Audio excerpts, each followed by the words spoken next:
Мною принято решение о проведении специальной военной операции.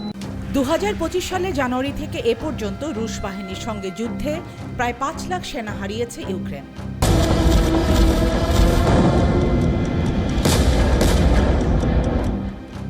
রাশিয়ার কেন্দ্রীয় প্রতিরক্ষা মন্ত্রী আন্দ্রিয়ে বেলোউসোভ এ তথ্য নিশ্চিত করেছেন।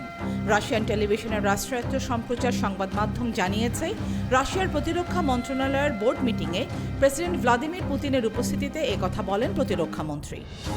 এত সেনার প্রাণহানির কারণে দেশটির বেসামরিক জনগণ সেনাবাহিনীতে বাধ্যতামূলক যোগদানের ব্যাপারে আর উৎসাহী হচ্ছে না। এই ক্ষতি কাটিয়ে বাহিনীকে আবারও সংগঠিত করা কিয়েভের জন্য কঠিন হয়ে পড়ছে।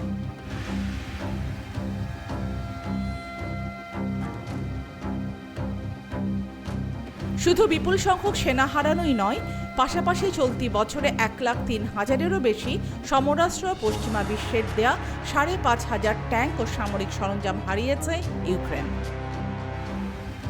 ক্রিমিয়া উপদ্বীপকে রুশ ভূখণ্ড হিসেবে আনুষ্ঠানিক স্বীকৃতির প্রতিশ্রুতি দিয়ে তার রক্ষা না করা এবং ন্যাটো সদস্যপদের জন্য কিয়েভের তদবিরের জেরে 2022 সালে ইউক্রেনের সামরিক অভিযান শুরু করে রুশ বাহিনী। এরই মাঝে ইউক্রেনের প্রেসিডেন্ট ভ্লাদিমির জেলেনস্কি 18 থেকে 60 বছর বয়সী পুরুষদের দেশ ত্যাগে নিষেধাজ্ঞার ডিক্রি জারি করেন। এদিকে রাশিয়ার প্রতিরক্ষা মন্ত্রীর বক্তব্যের কোনো প্রতিক্রিয়া এখনও জানায়নি ইউক্রেন। ফারহান আহমেদ, আয়না টেলিভিশন।